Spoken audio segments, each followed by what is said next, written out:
బకరాలు చేద్దాం అనుకుంటే మేము అంత అమాయకంగా ఉన్నామా అన్నారట.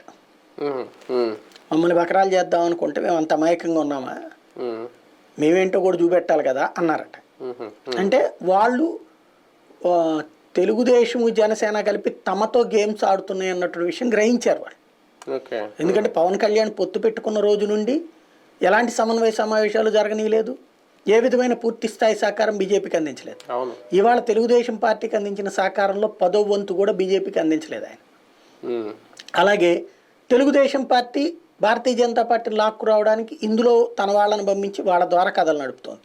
ఇది వాళ్ళకి తెలుసు.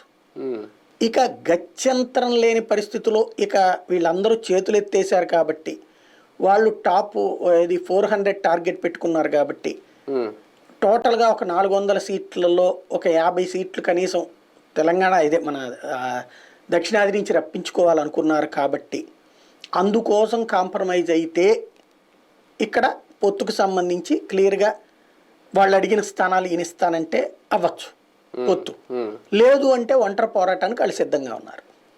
బీజేపీ ఒంటరిగా వెళ్ళడానికి సిద్ధంగానే. అదే కనుక జరిగితే మరి జనసేన పరిస్థితి ఏంటి? అప్పుడు జనసేన తెలుసుకోవాలి బీజేపీతో ఉండాలా తెలుగుదేశంతో ఉండాలా అన్నటువంటి, ఉమ్, అది జనసేన ఇష్టం. ఇక బీజేపీ ఒక రోడ్ మ్యాప్తో సిద్ధంగా ఉంటే ముగ్గురికి కలిపి ఒక రోడ్ మ్యాప్ ఆల్రెడీ రెడీ చేస్తున్నారు చంద్రబాబు నాయుడు గారు. అందులో జనసేన బీజేపీకి సంబంధించిన ఓట్ల సంఖ్యను కూడా ఈయనే డిసైడ్ చేస్తున్నారు, అందుకే లేట్ అవుతుంది అనేది కూడా. ఎన్ని సొల్లి కబుర్లు అండి. రోడ్డు లేదు, మ్యాప్ లేదు. ముందు ఆయన పొత్తు పెట్టుకోవడానికి వాళ్ళ షరతుకు లొంగుతారా లేదా అనేటువంటిది సింపుల్ లాజిక్. ఈయన